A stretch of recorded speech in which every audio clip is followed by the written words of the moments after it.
ইন্নাল্লাযীনা ক্বালু রাব্বুনাল্লাহু সুম্মা ইসতাকামু تتنزل عليهم الملائكة ألا تخافوا ولا تحزنوا وأبشروا بالجنة التي كنتم توعدون الله أكبر নিশ্চয় যারা বলে রব্বুনাল্লাহ, আমাদের রব আল্লাহ, আমার ভাইয়ারে মন থেকে একবার মহব্বতের সাথে আল্লাহর দেওয়া শক্তি দিয়ে একবার একটু চিৎকার দিয়ে ডাকটা দেন, আমাদের রবকে আল্লাহ। মুমিনের জবান থেকে আল্লাহর চাইতে আর মধুর জিকির কি হতে পারে? সুবহানাল্লাহ বলেন। এই জন্য মুমিনদেরকে আল্লাহ নির্দেশ দিয়েছেন, ইয়া আইয়ুহাল্লাযীনা আমানু যকুরুল্লাহা যিকরান কাসীরা। ও আমার মুমিন বান্দারে, বেশি বেশি বেশি বেশি করে তোমরা আমি আল্লাহর জিকির করো। সুবহানাল্লাহ। এই আল্লাহর দেওয়া জিহ্বাটা ভাইরে দিবা নিশি উঠতে বসতে চলতে ফিরতে সব সময় আল্লাহর জিকির দিয়ে এই জিহ্বাটারে ভিজা রাখবো। যেই জিহ্বার ভিতরে আল্লাহর জিকির আছে, যেই শরীরে আল্লাহর জিকির আছে, এই জিকির অতিরিক্ত হওয়ার কারণে তার কলবটা নুরানি কলবে পরিণত হয়ে যাবে। ভাইরে পৃথিবীতে গুনাহ করে নাই এমন কোনো মানুষ দেখাতে পারবেন? এখানে আমরা যারা বসা আছি, বক্তা বলেন আর শ্রোতা বলেন, পাপ নাই গুনাহ নাই এমন মানুষ নাই। কম বেশি গুনাহগার সকলেই আমরা। ছোট ছোট গুনাহ করতে করতে এক সময় কলবের ভিতরে দাগ পড়ে যায়। বিশ্ব নবী রহমাতুল লিল আলামিন নবী মুহাম্মদুর রাসূলুল্লাহ সাল্লাল্লাহু আলাইহি ওয়াসাল্লাম আজ থেকে 1450 বছর আগে প্রেসক্রিপশনটা দিয়ে গেছেন, পৃথিবীর মানুষরে যদি দুনিয়ার কোনো জিনিসের মধ্যে, বস্তুর মধ্যে ময়লা লাগে, পরিষ্কার করার মতো অবশ্যই অবশ্যই একটা না একটা মেডিসিন আছে না নাই? আছে না নাই? আমার যুবক বৃদ্ধ ভাই বাবাজিরা রে, নবী আমার বলে গেছেন, তোমাদের কলবের মধ্যে যদি ময়লা লাগে, গুনাহ একটা হয় একটা দাগ পড়ে, দুইটা গুনাহ হয় দুইটা দাগ পড়ে। আপনি আমি যদি হিসাব করি দেখব কলবের মধ্যে হাজার হাজার দাগ আমাদের আছে না নাই? একটা গুনার কারণে একটা কালো দাগ পড়ে যায়। সকাল থেকে সন্ধ্যা পর্যন্ত যেই দিন পৃথিবীতে এসেছি সেই দিন থেকে কারোর বয়স হলো 20 বছর, কারোর 30 বছর, কারোর 40 বছর। দৈনিকের গুনাহগুলো যদি আমরা হিসাব করি দেখবেন গুনার পাহাড় আমাদের কলবের মধ্যে হয়ে গেছে। কিন্তু নবী আমার বলেছেন, দুনিয়ার সবকিছু পরিষ্কার করার জন্য একটা মেডিসিন আছে, আর কলব পরিষ্কারের মেডিসিন হলো আল্লাহ পাকের জিকির। সুবহানাল্লাহ। মাহফিলে বসতে লাভটা কি? এই যে কতক্ষণ পর পর সুবহানাল্লাহ বলতেছেন, সব কি আমি নিয়ে যাব না আপনাদের থাকবে? আওয়াজ দিয়ে বলেন, কার থাকবে? আমি ঢাকা আপনাদের সব নিয়ে যাব না, আবার আমিও বঞ্চিত হব না। আমার কথার উৎসাহের কারণে আপনি যে সুবহানাল্লাহ বললেন, আলহামদুলিল্লাহ বললেন, যতবার বলতেছেন আপনার হিসাব থাকবে না, আমার হিসাব থাকবে না, আপনার মনেও থাকবে না। কাল কিয়ামতের ময়দানে জীবনে কতবার আপনি সুবহানাল্লাহ বলেছেন, কতবার আপনি আলহামদুলিল্লাহ বলেছেন, কতবার লা ইলাহা ইল্লাল্লাহ বলেছেন, আমারও মনে থাকবে না। এটা কি মনে থাকার কথা? কিন্তু আল্লাহর কসম করে বলি ভাই রে, আপনার পুরা জিন্দেগিতে আপনি কতবার আল্লাহরে মধুমাখা সুরে ডাক দিয়েছেন, একটা বারের ডাকও আমার আল্লাহ বিফলে দিবে না। আল্লাহর কুদরতের ফেরেশতারা প্রত্যেকটা হিসাব তারা খাতার মধ্যে লিখে রাখবে। একবার আল্লাহ বললে, আল্লাহ শব্দ বানান করতে কয়টা অক্ষর আছে? একবার আল্লাহ বললে যদি 4টা অক্ষর থাকে, 40টা নেকি সাথে সাথে হয়ে যায়। বিসমিল্লাহির রহমানির রহিম একবার বললে 19টা অক্ষর। কেউ যদি পড়ে 10টা করে নেকি লেখা হলে 190টা নেকি একবারেই পেয়ে যায়। আরে সব আর সব, খালি কি একটু আমাদের নিয়তের ব্যাপার। সওয়াবের নিয়তে একটা কদম সামনে হাঁটবেন, সওয়াব। গুনার নিয়তে সামনে এক কদম হাঁটবেন, গুনাহ। কথা বলে ঠিক না? কিন্তু সওয়াব করার আমাদের উৎস পৃথিবীতে বেশি। গুনাহ যদি আপনি সিরিয়াল করেন, কয়টা বের করতে পারবেন? গুনাহ কিন্তু কম, কিন্তু ওই কম কয়টার সাথেই আমরা এটার সঙ্গে এমনভাবে ওতপ্রোতভাবে জড়িত হয়ে পড়েছি, সেখান থেকে আর উঠতে পারতেছি না, ঠিক না? আমি যদি আপনারা লিস্ট করতে দেই গুনাহ কয়টা, হিসাব করেন তো, 100 আপনি বের করতে পারবেন না। মানে গুনার কাজ পৃথিবীতে কয়টা? সর্বোচ্চ 100 গুনার কাজও আপনি বের করতে পারবেন না। আর সওয়াব আপনি দেখেন, শুধু খালি নিয়তটা রাখবেন আপনি, আমি সওয়াবের কাজ করব, পরকালে আমার সওয়াবের দরকার। فمن يعمل مثقال ذرة خيرا يره ومن يعمل مثقال ذرة شرا يره। জোরে বলেন ঠিক কিনা? বিন্দু পরিমাণ নেক আমল আপনি আমি যদি করি, সেটাও আমার আল্লাহ আপনাকে আমাকে দিবে, আবার যদি বদ আমল করি সেটাও দিবে। তুলনামূলকভাবে ভাইরে, নেক আমলের পরিমাণ যার বেড়ে যাবে, ওই লোকটার নসিব না খুশনসিব। ওই লোকটার নেক আমলের পাল্লা যার ভারী হবে, ওই লোকটার হলো খুশনসিব। কথা বলেন ঠিক কিনা? কিন্তু ভাইরে, যদি বদ আমলের পাল্লা ভারী হয়ে যায়, সেই দিন দিনার দিরহাম, টাকা পয়সা, জমি জামা, ক্ষমতা, প্রভাব, ভাই, আত্মীয় স্বজন, মা বাবা, কোনো কিছুই কাজে লাগবে না। কাজে লাগবে শুধু আপনার আমার নেক আমলটা। ইয়াউমা লা ইয়ানফাউ মালু ওয়ালা বানুন ইল্লা মান আতাল্লাহা বিকলবিন সালিম। আল্লাহু আকবার। এমন একটা দিন আসবে ভাইরে, যেদিন ধন সম্পত্তি, সন্তান সন্ততি কোনো কিছুই কাজে লাগবে না। এগুলোর ক্ষমতা আমরা দেখাই কি দেখাই না ভাই? কথা কর না, একটু মনোযোগী হতে হবে। ধন সম্পত্তির বড়াই আমরা করি কি করি না? টাকা পয়সার বড়াই করি কি করি না? আর যদি ছেলে সন্তান ভাই বেরাদার মিলে 20 জন থাকে, লাঠি যদি 20টা থাকে, ওনার তো আর কোনো কথাই নাই। আছে না নাই? আছে, ইনাতালিপুর এগুলো আছে। যদি থেকে থাকে আমি ভুল করতেছি। ইয়াউমা লা ইয়ানফাউ মালু ওয়ালা বানুন, এমন একদিন আসবে যেদিন এগুলো কোনো কিছুই কাজে লাগবে না। তাহলে ভাই এটা দেখায় লাভ কি? যদি আল্লাহ পাক এমন বলতেন, পৃথিবীতে তার লাঠি সংখ্যা বেশি, কিয়ামতের ময়দানে তার বড় উপকার হবে। যদি আল্লাহ বলতেন, পৃথিবীতে যে জমিদার, যে লাখপতি, সে কোটিপতি, কিয়ামতের ময়দান এগুলো তার কাজে লাগবে, তাহলে আজকে আমি আপনাদেরকে বলে যাইতাম, সব বাদ দেন, লাঠি কেমনে জোগাড় করা যায় এই চিন্তা করেন। আমি বলে যাইতাম, ভাইরে সত্যি কথা, টাকা কেমনে জোগাড় করা যায় এই চিন্তা করেন। কারণ কিয়ামতের ময়দানে ফিরিস্তাকে তো দিতে হবে, বলতে হবে, ভাই আমাকে দুজকে দিও না, এত লক্ষ টাকা আমি তোমাকে দিব। এমন একটা ভাবে সিস্টেম করে আল্লাহ আমাদেরকে কবরে ঢুকায়। আল্লাহু আকবার। এমন একটা সিস্টেম করে আমাদেরকে ঢুকায়, শুরুতেই দেখায় দেয় সবার সামনে একেবারে রিক্ত হস্ত এমন একটা জামা গায়ে দেওয়া হয় যেখানে একটা সেলাইও নাই। কথা বলেন ঠিক না? যেই জামার মধ্যে একটা পকেট নাই, উপরেও নাই নিচেও নাই, টাকা দেওয়ার কোনো সুযোগ নাই, ধন সম্পত্তি কিছু দেওয়ার সুযোগ নাই। আহারে, মাটির ভিতরে শুধু দেহটা ফেলে দেওয়া হয়, থাকার জন্য, আরামের জন্য একটা বালিশ পর্যন্ত দেওয়া হয় না। ঠিক না বে ঠিক ভাই? এগুলো তো সব আমরা চোখের সামনে দেখতেছি। চোখের সামনেই বাবাকে শোয়ালাম, চোখের সামনেই দাদাকে শোয়ালাম। এমন কত বাবা তো আছে, চোখের সামনে ছেলেকে ধরে কবরে শোয়াইতে হয়। আছে না নাই? বাবা পৃথিবীতে আছে, ছেলে কবরে, দাদা পৃথিবীতে আছে, নাতি কবরে। হয় কি হয় না? এটা আল্লাহ কেন দেখায় ভাইরে? তোমার শরীরে রক্ত গরম, হুজুররা যত নসিহত করুক, উলামায়ে কেরাম যত কথা বলুক, তোমার ভালো লাগে না? আছে না নাই?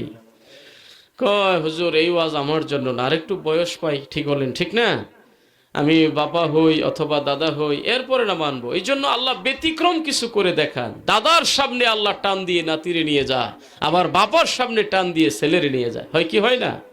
কত টকবকে যুবক রক্তওয়ালা চোখের সামনে আমাদের চলে গেল। আমার এলাকায় আমার সঙ্গী সাথী বা আমার চাইতে বয়সে ছোট কয়েকজনকে জানাজা করে ফেললাম। এটা কে পারে? কে পারে?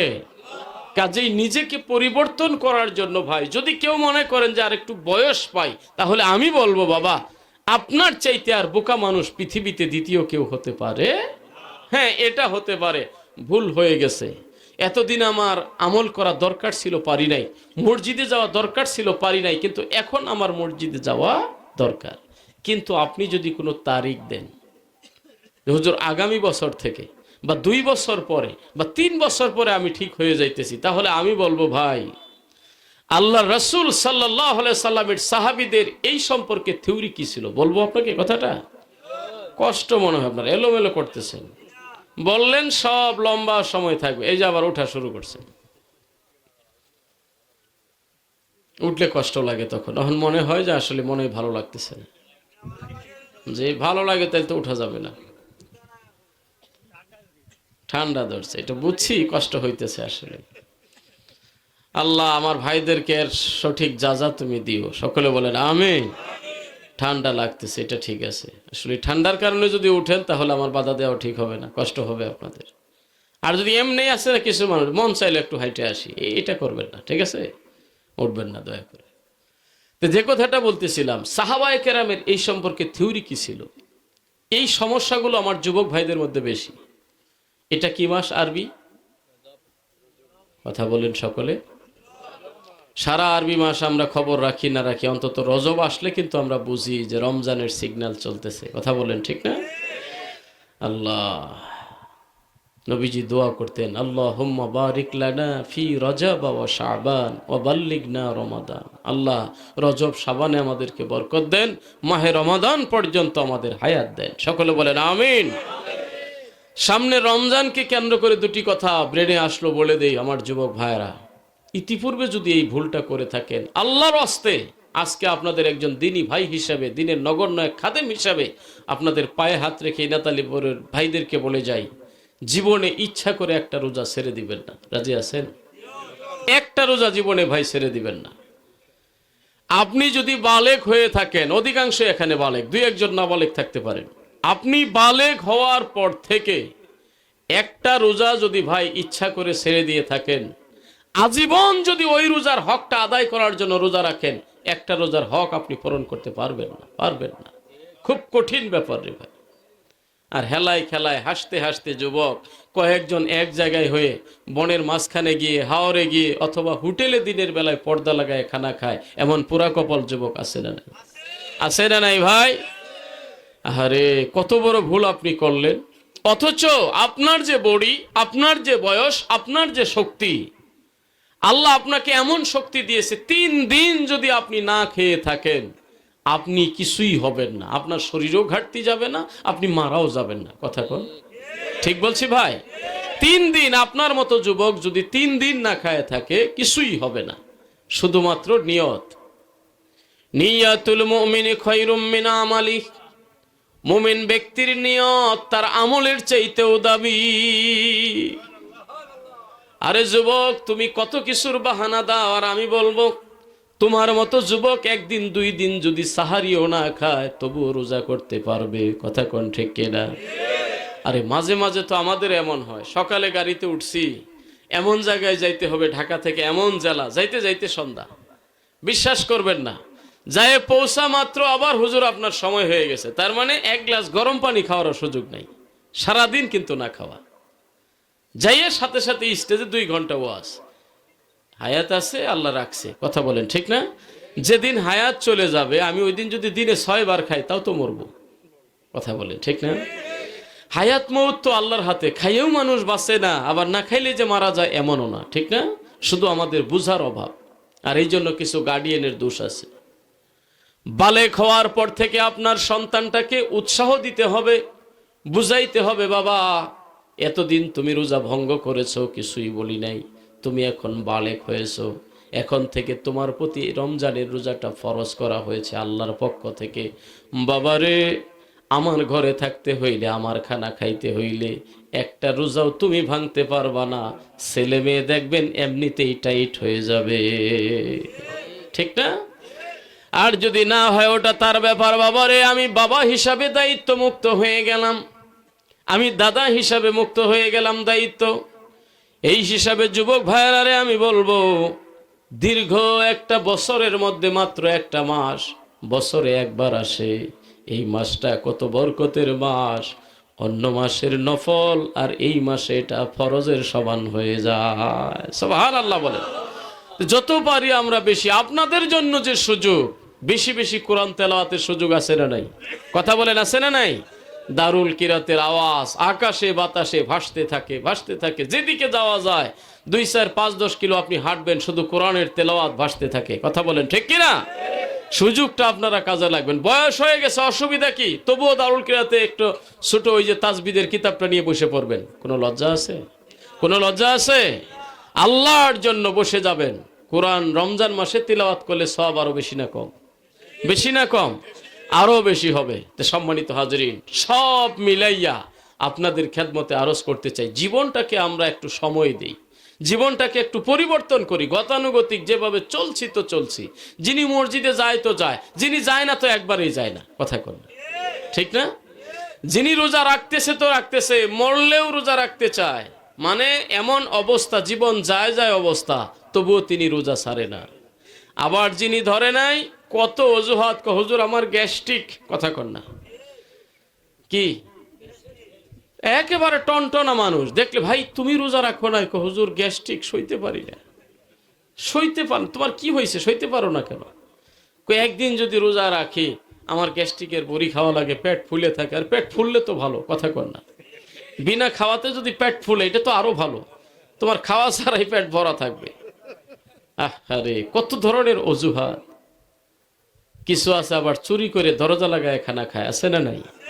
কিন্তু যিনি আল্লাহতে বিশ্বাসী, দরজা লাগায় কেন? ওনাকে 70 হাত পানির নিচে যাইও যদি খাইতে বলা হয়, তখন তিনি বলবে, না 70 হাত পানির নিচে আমাকে কেউ দেখবে না, কিন্তু আমার রব তো আমাকে দেখবে। সুবহানাল্লাহ বলেন। এই জন্যই তো আল্লাহ বলেছেন, ইন্নাল্লাযীনা ক্বালু রাব্বুনাল্লাহু সুম্মা ইসতাকামু।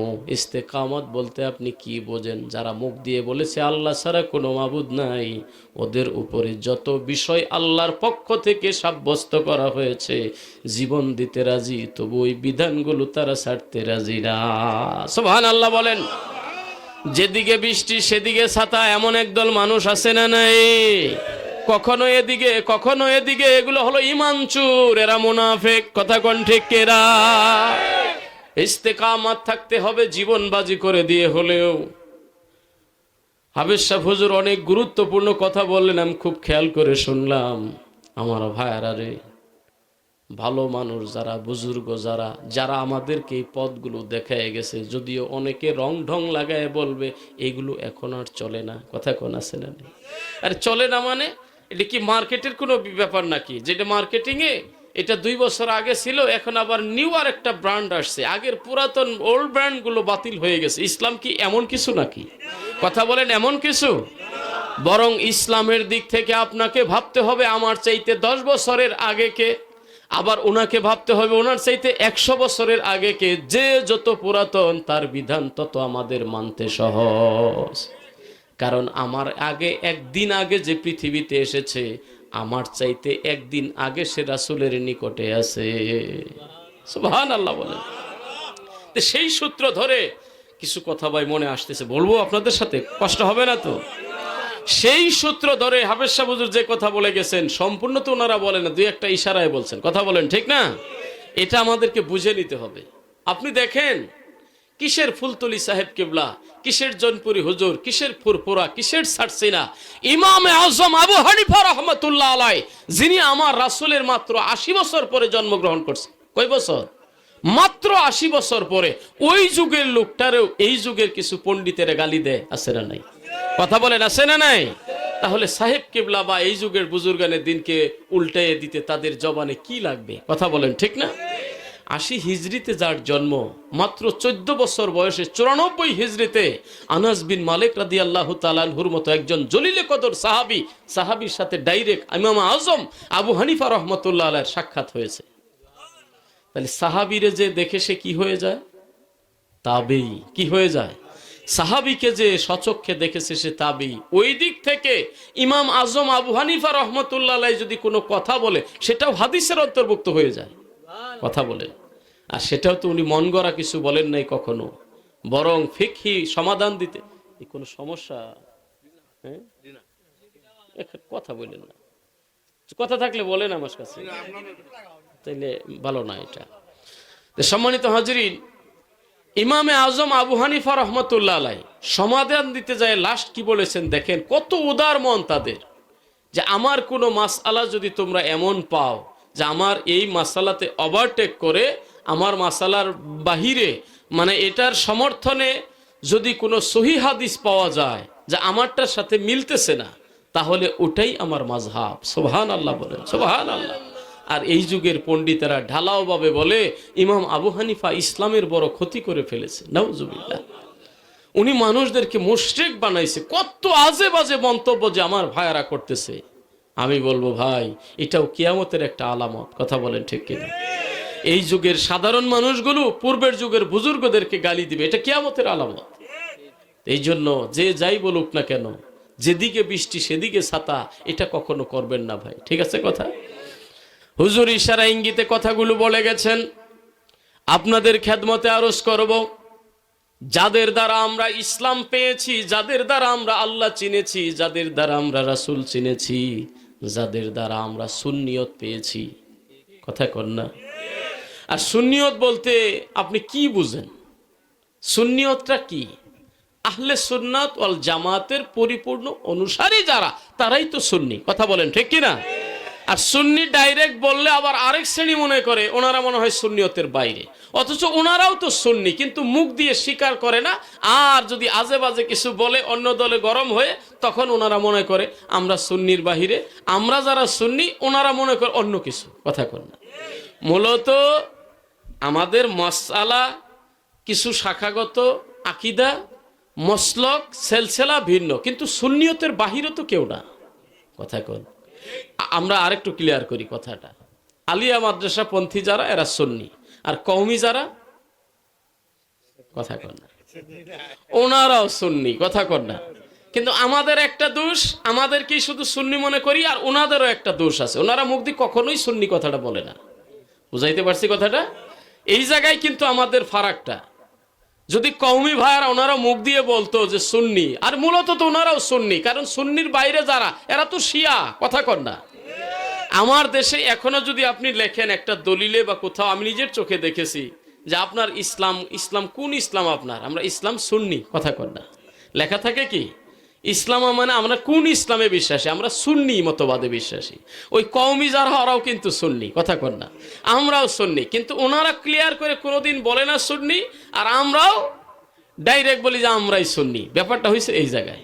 মূলত এর বাহিরে যারা, হ্যাঁ, সুন্নিয়তের বিরোধী যারা, আহলে সুন্নাত আল আকীদার জামাতের বাহিরে যারা, ওরা যেই হোক, আলিয়া হোক আর কওমি হোক, ওরা হলো ওহাবি। কথা বলেন ঠিক কিনা? বুঝাইতে পারছি কথাটা? তা না হইলে এই যে আমাদের একটু মসলকগত দ্বন্দ্ব, এই জন্য কিন্তু ওহাবি আর সুন্নি না। সুন্নি আমরা সবাই, কেউ মুখ দিয়ে বলে, কেউ মুখ দিয়ে বলে না। কি বলেন ঠিক না ভাই?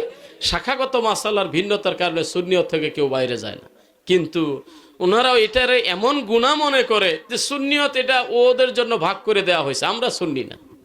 তাহলে সুন্নির চাইতে কি ওহাবি ভালো? কথা কর না? সুন্নির চাইতে কি ওহাবি ভালো? আবার কেউ কেউ বেশি পণ্ডিতি দেখায় বলে আমরা ওহাবি থাকাটাই ভালো। কেন? আল্লাহর নাম ওহাব, বুঝেন কথাটা? তা আল্লাহর নাম ওহাব, ওই দিকে কেন্দ্র করেই যদি তোমাকে ওহাবি বলা হয়, তাহলে আবার রাগ হও কেন? কথা বলেন। আল্লাহর নাম যে ওহাব, অনেকজনের কথা আমি শুনেছি কি পণ্ডিতি দেখায় যে আমাদেরকে ওহাবি। কে বলছে তোমাকে ওহাবি? ওহাবিয়াত যদি তোমার ভিতরে থাকে তাহলে তুমি ওহাবি, বুঝেন কথাটা? ওহাবিয়াত না থাকলে তুমি কেন তোমার গায়ে মেখে নেও ওহাবি? আর ওহাবি যদি তুমি বলো যে আল্লাহর নাম আলহামদুলিল্লাহ, তাহলে ওহাবি বললে তো তুমি আরো আমার মিষ্টি খাওয়ানোর কথা। কথা কন? তুমি আমাকে আল্লাহর ভক্ত বলছো। আল্লাহ হলো সামাদ। কথা কন? আল্লাহ হলেন ওয়াহাব, আল্লাহ হলেন কাহ্হার, আল্লাহ হলেন জব্বার। কেউ যদি বলে আমি জাব্বারি, কিসের জন্য? আল্লাহর নাম জাব্বার, এই জন্য আমি জাব্বারি। আলহামদুলিল্লাহ, উনি বেজার হবে কখনো? আল্লাহ রাব্বুল আলামিনের অলি যারা, তাদেরকে মানুষ কি বলে? অলি আল্লাহ। কথা কোন, অলি আল্লাহরে যদি অলি আল্লাহ বলে, লোকটা কি বেজার হবে? বেজার হবে? বরং আরো বলবে, ভাই তুমি আমাকে অলি আল্লাহ বলছো, আমি তো আসলে এত বড় যোগ্য না। কথা বলেন ঠিক না? এইভাবে বলবে। আর ওহাবি বললে যদি রাগ হয়ে যায়, তাহলে তো বোঝা যাবে যে না, তাইলে ঝামেলা আছে ভাই। কথা কোন ঠিক না? এই জন্য দ্বন্দ্ব আমরা বাড়াইতে চাই না, বাড়াইতে চাই না।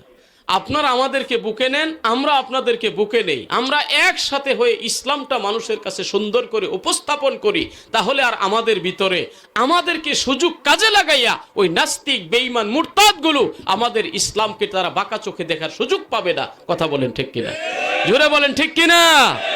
এই জন্য দ্বন্দ্ব আমরা বাড়াবো না, দ্বন্দ্ব আমরা কমাবো। সকলেই আমরা সুন্নি। কথা বলেন কি? বাংলাদেশের অধিকাংশই আমরা কি? সুন্নি। এই সুন্নিতেই কিন্তু আমরা বিশ্বাসী, এই আকীদা নিয়েই কিন্তু আমরা লালন করি। হ্যাঁ, আহলে সুন্নাতুল জামাতের বাহিরে যারা অন্য কিছু যারা দাবি করে, ওরা কিন্তু আমার ইমামে আজম আবু হানিফা রহমতুল্লাহ আলাইকে গালি দেয়।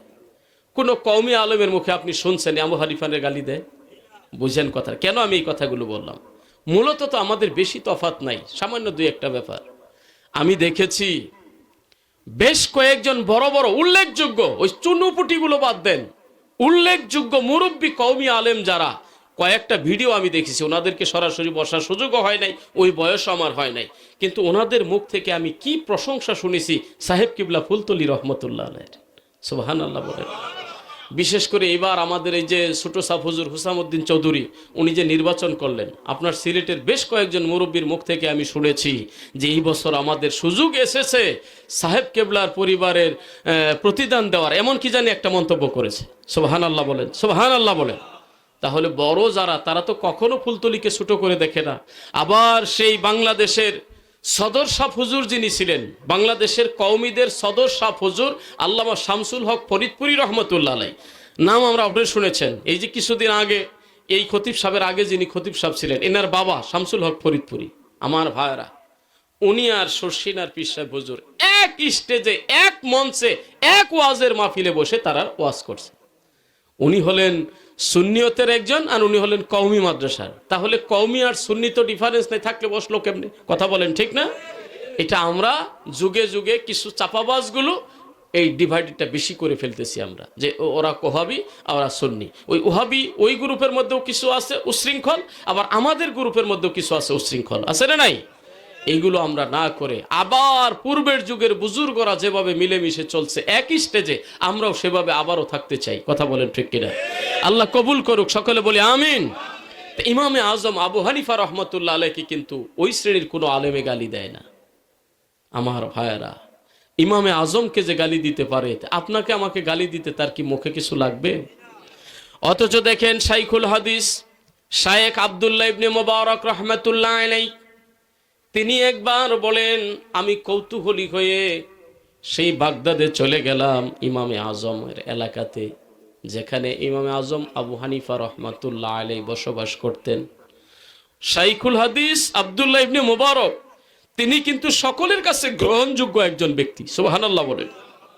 উনি বলেন, আমি সফরে গেলাম ইমামে আজম আবু হানিফা রহমতুল্লাহ এলাকা, ওনার সম্পর্কে একটু জানার জন্য। যাওয়ার পরে উনি সাধারণ কোনো মানুষের কাছে জিজ্ঞাসা করেন নাই।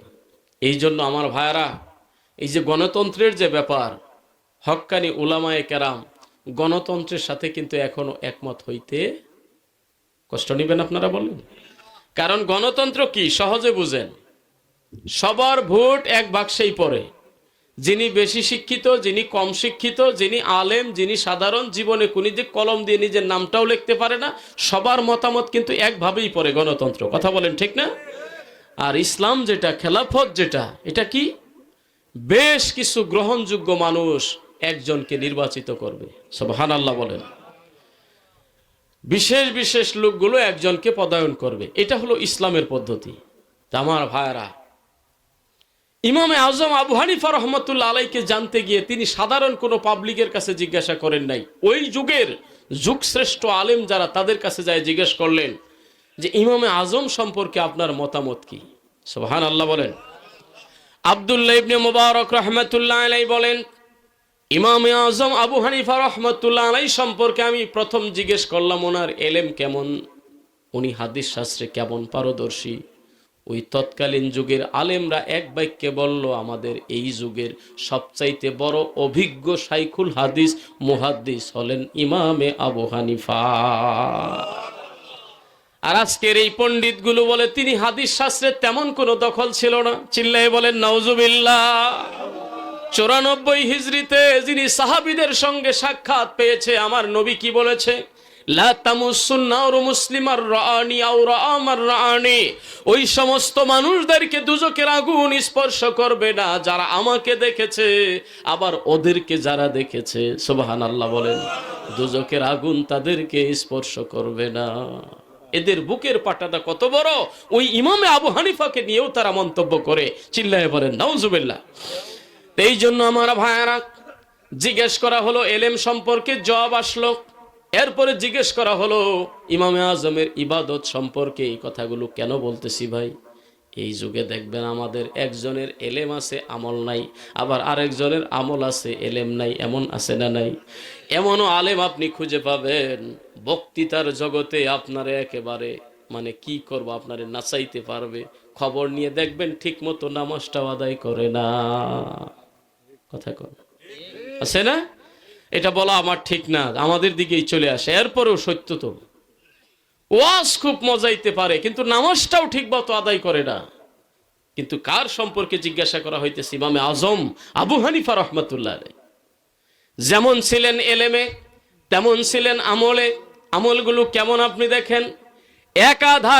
একাধারে 30 বছর পর্যন্ত, বছরের 5টা নিষিদ্ধ দিন ব্যতীত ইমামে আজম আবু হানিফা রাহমাতুল্লাহ আলাইহি একদিন না 2 দিন না 30 বছর পর্যন্ত নফল রোজা তিনি একটা দিন ছাড়েন নাই। 30 বছর, বছরের 5টা নিষিদ্ধ দিন ব্যতীত ফরজ নফল মিলাইয়া 30 বছর লাগাতার তিনি রোজা রাখছেন। আল্লাহু আকবার। প্রতি রাতে কোরআন মাজিদ খতম করতেন। এটা কি 4টিখানি ব্যাপার রে ভাই? সাহেব হুজুর বলে গেছেন, আজকে আমাদের কোরআনগুলো সুন্দর করে পেঁচায় আমরা ঘরে রাখি। বলছে কি বলেন নাই? কোরআন পেঁচায় ঘরে রাখার বিষয় না রে ভাই। কোরআন আমার দাবি হলো একটা লাইন হলেও, একটা পৃষ্ঠা হলেও দৈনিক আপনি কোরআনটাকে তেলাওয়াত করবেন। লাভ কি? এই কোরআনের সাথে সুন্দর একটা সম্পর্ক যদি আমার ভাইরা হয়ে যায়, কাল কিয়ামতের ময়দানে এই কোরআনও আপনার আমার পক্ষে কথা বলবে। কোরআনকে আল্লাহ একটা রূপ দিয়ে দিবে। কোরআন এই সুরত পাওয়ার পরে, রূপ পাওয়ার পরে আপনার আমার জন্য সুপারিশ করে আল্লাহর কাছে বলবে, আল্লাহ হাজারো ঝামেলা, হাজারো চাকরি, হাজারো ব্যস্ততা সব কিছু ফেলে দিয়ে তোমার বান্দা আমি কোরআনকে ভুলে যাই না গো আল্লাহ, তোমার বান্দারে তুমি মাফ করে দিও। একটা অক্ষর তিলাওয়াত করলে 10টা করে নেকি, কত নেকি আপনার আমার আমল নামায় জমা হয়ে যাবে। কথা কোন ঠিক কিনা? এই জন্য আমার ভাইয়ারা, যতই ঝড় তুফান মুসিবত আসুক না কেন, যেই পথের উপরে আমরা আছি, উলামায়ে কেরাম হক্কানি নায়েবে নবী আল্লাহর ওলিরা যেই পথের উপর আমাদেরকে রেখে গেছে, জীবন মরণ আমরা ওই পথে থেকেই আল্লাহকে পাওয়ার চেষ্টা করব ইনশাআল্লাহ। রাজি আছেন? রাজি আছেন? হুজুকে দৌড়াবেন না, হুজুকে দৌড়াবেন না, শুধু মোবাইল দেখে আর যুবকের মাথা নষ্ট। কথা কন, এটাই তো ঠিক। কথা কন, ঠিক না? রুমে বসে ভিডিও করে ছেড়ে দিতেছে আর আপনার মাথা নষ্ট। আমাদের হুজুরা কোনো দলিল দেয় না, কিচ্ছু বলে। দলিল আপনি কোন দলিল চান? আপনি কোন দিন কার কাছে গেছেন দলিলের জন্য? ওই রাস্তাঘাটে দলিল নিয়ে বেড়াইলে তো কি হইলো এটা? নামাজের পরে সালাম ফিরে আপনার একটা চটি বই ধরাই দিবে, বলছে দেখছো তোমরা এই যে বারবার, একবার শুধু তাকবীরে তাহরিমার সময় রফায়াদিন করো, আমরা বারবার রফায়াদিন করি, এই যে হাদিসগুলোতে আছে। আপনি কোন দিন আপনার ইমাম সাহেবকে বলছেন হুজুর এটা হাদিসে আছে কি নাই? আপনি কোন দিন জিজ্ঞাসা করছেন? কোনদিন করছেন? জিজ্ঞাসা করেন নাই। আর আপনার জিজ্ঞাসারও দরকার নাই। পৃথিবীর মধ্যে 4টা মাযহাব স্বীকৃত, এর মধ্যে শ্রেষ্ঠ মাযহাব হলো ইমামে আজম প্রণীত হানাফি মাযহাব। কথা বলেন ঠিক কিনা? এই মাযহাব আমরা পেয়েছি, এটাও আমাদের আল্লাহর একটা শুকরিয়া। কথা বলেন ঠিক কিনা? নির্দ্বিধায়। হ্যাঁ, আমাদের মধ্যে যদি কেউ মুস্তাহিদ হন, পণ্ডিত হন, কোরআন সুন্নাহ থেকে আপনি গবেষণা করে মাসআলা যদি ইস্তেমবাদ করতে পারেন, আপনাকে আমি থ্যাংক ইউ জানাবো। আর আমার মতো যারা ছোটখাটো আছেন, আমরা নির্দ্বিধায় চোখ বন্ধ করে ইমাম আজম প্রণীত মাসআলাগুলো যদি মেনে নেই, আল্লাহর রহমতে আল্লাহর উপর ভরসা করে বলতে পারি আমরা ভুল করি নাই, আমরা পথভ্রষ্ট হই নাই। কথা বলেন ঠিক কিনা? কারণ যেই মাযহাবের উপরে আবার স্বীকৃতি দিয়েছেন লক্ষ লক্ষ উলামায়ে কেরাম, লক্ষ লক্ষ উলামায়ে কেরাম যেই মাযহাবকে আবার সাপোর্ট করেছেন, ফুলতলি থেকে হাজার হাজার লাখ লাখ আলেম নাই? কথা কন না। যারা ফুলতলিতে যাওয়া আসা করে সব কি মূর্খ নাকি? সব মূর্খ নাকি? এই যে এখানে আজকের মাহফিলের আয়োজনকারী যারা, অধিকাংশই তলেবে ইলম। কথা বলেন ঠিক না? অধিকাংশই আলেম, অধিকাংশ তলেবে ইলম। এই লোকগুলো আপনার আমার তুলনায় ওরা একটু অ্যাডভান্স কোরআন সুন্নাহর দিক থেকে। কথা বলেন ঠিক না? যাচাই বাছাই করেই ওনারা দাওয়াত করে, ঠিক না? আমি আপনাদেরকে বলবো, হুজুকে পাগল হবেন না, হুজুকে পাগল হবেন না। কখনো আপনি দৌড় দিয়ে আপনার অস্তিত্ব নষ্ট করে অন্যদিকে চলে যাবেন না, এটা আমার অনুরোধ। আমার ভাইয়ারা, মহান আল্লাহ সুবহানাহু ওয়া তাআলা ইমানদারদেরকে লক্ষ্য করে বললেন, আমি কি তোমাদেরকে বলে দিব একটা ব্যবসার কথা? কিসের কথা বলেন? ব্যবসাটা কি? যদি এই ব্যবসায় আমি শ্রম দেই, এখানে যদি ইনভেস্ট করি, তাহলে যন্ত্রণাদায়ক শাস্তি থেকে আল্লাহ আমাকে মুক্তি দিয়ে দিবে। সুবহানাল্লাহ বলেন। এটার স্বরূপ কেমন হবে আল্লাহ বলে দিতেছেন, তুমিনুনা বিল্লাহি ওয়া রাসূলিহি ওয়া তুজাহিদুনা ফি সাবিলিল্লাহ। এগুলো বললে ঈমান বাড়ে না কমে? বাড়ে না কমে? যেখানে আমার রূহের খোরাক আছে, যেখানে আমি ঈমানের শক্তি পাবো, সেখান থেকে আমি গ্রহণ করব। কথা কোন ঠিক কিনা? তোমার দুনিয়াতে আমি যেদিকে তাকাই, অথই নিয়ামতে ডুবে আসি যে সবাই। পাক পাখালির কণ্ঠে শুনি তসবিহ কলরব, তসবিহ কলরব।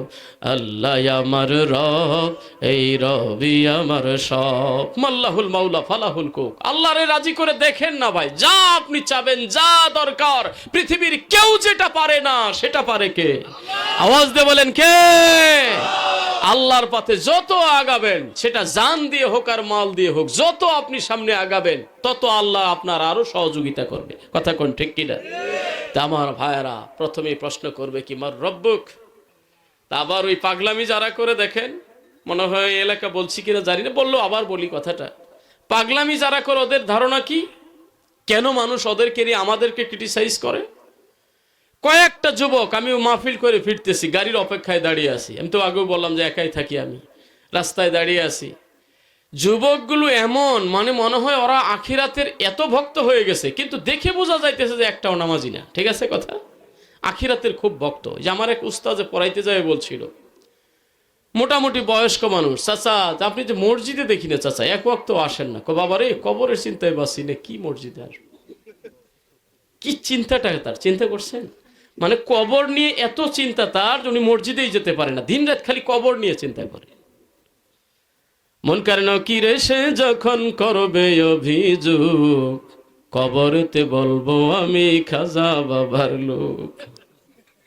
চিন্তা করছেন কত সুন্দর উত্তর জবাব করে রাখছে? কিসের শীতের মধ্যে আবার উজু, কিসের আবার গোসল, কিসের আবার নামাজ?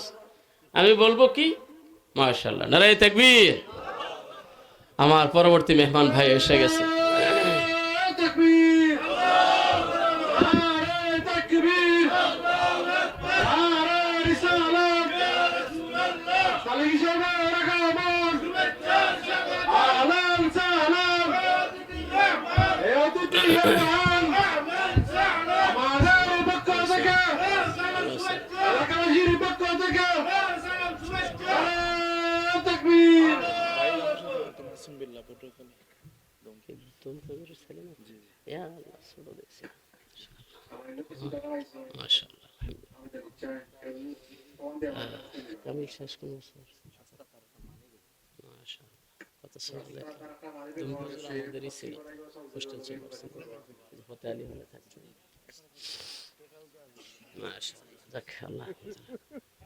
আলহামদুলিল্লাহ, খুব খুশি হলাম এখন যে মেহমান, আমি ওনারে খুব ছোট দেখছিলাম সারসিনাতে।